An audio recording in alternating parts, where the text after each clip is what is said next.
So say one day you're just wandering around in factions in survival, and the world happens to be made out of glass, but you somehow tend to not realize that there's a giant explosive standing right in front of you. Now, you walk close because, I don't know, the iron looks appealing or something like that, and like, the stupid person you are decides to walk right here, and you're in trouble. Try and build away, but there's no way you're gonna, okay, well maybe you will survive this if you're lucky. I got lucky because I placed a block there in time. If you can't tell, this explosion is huge and enough to kill you by fall damage alone.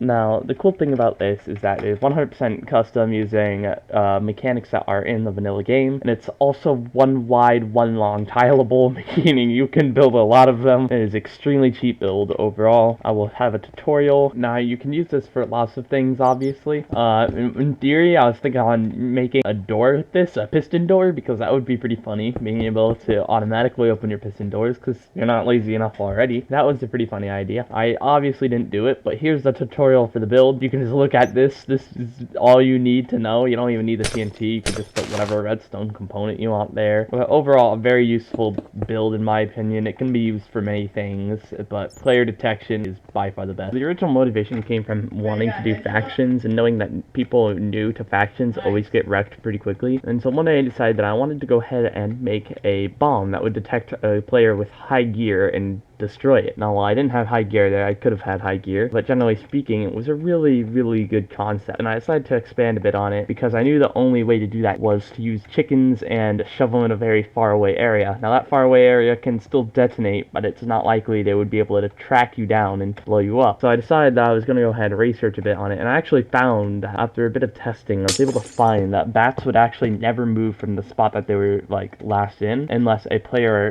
in survival walked within a very short distance of it. Now, using baiting techniques can actually use that to make some pretty decent weapons. Now, one of them I want to make soon is a flare tracker, because that would be OP, and it would just be able to detect if the bat had moved off of it at one point or another. And you can detect the exact trail a player moves on, because this is one wide and one long, and now all you have to do is get a decent idea on where the player is. And so one wide, one long makes it really easy to do that. Subscribe or I'll eat your duct tape.